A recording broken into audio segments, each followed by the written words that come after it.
Mga mahal na kapatid sa Iglesia ni Cristo, minarapat po ng ating tagapamahalang pangkalahatan, ang kapatid na Eduardo Manalo, na ipabatid sa inyo ang pananaw ng pamamahala ng Iglesia tungkol sa ilang mga kaganapan sa ating bansa nitong mga nagdaang araw. Hindi po lingid sa ating lahat ang malawak na bangayan at hidwaan ng mga namiminuno sa ating bansa at ng mga mamamayan nito, bunsod ng mga away politika na nagdudulot ng pagkakabahabahagi, hindi lamang sa mga nanunungkulan sa gobyerno, kundi maging sa saloobin at opinyon nating mga Pilipino. Sa harap ng mga pangyayaring ito, nananatili ang pagnanais ng Iglesia ni Cristo na magkaroon ng kapayapaan at pagkakaisa sa ating bansa. Bukod pa rito, nais din natin ang patas na pagpapatupad ng batas.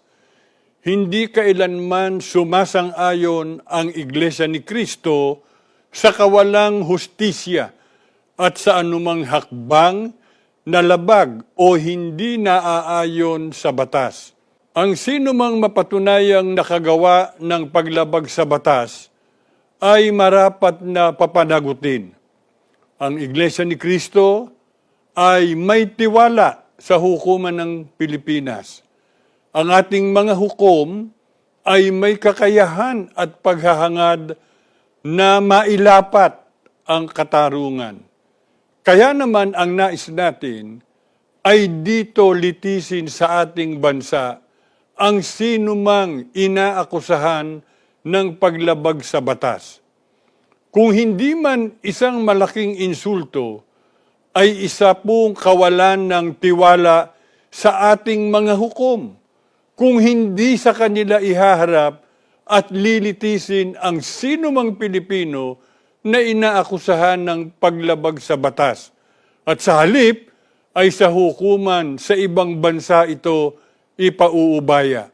Hindi magandang masimulan na ang isang mamamayang Pilipino ay basta na lamang arestuhin nang hindi sinunod ang due process at isuko siya sa banyagang hukuman upang iyon ang lumiti sa kanya.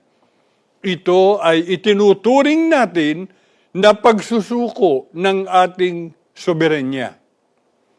Mga kapatid, ipinapayo sa atin na umiwas sa mga walang kabuluhang usapan at pagtatalo-talo, lalo na sa social media. Kaya huwag ninyong tangkilikin ang mga kaduda-dudang tao na nagpapakalat ng mga maling impormasyon, fake news, ng mga kasinungalingan at mga paninirang puri. Iwasan din ninyo ang makipagtalo o magbigay ng komento na yumuyurak sa dangal ng ating kapwa. Sa ganito pong sitwasyon, ay lalo sanang magningning ang ating pagkakristyano.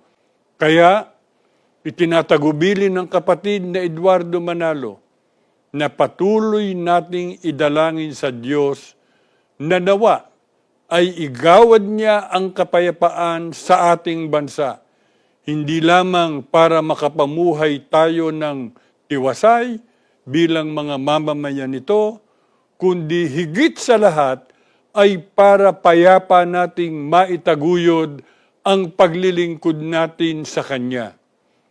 Sumaatin nawang lagi ang kapayapaan, ang pag-ibig at pagpapala ng Panginoong Diyos.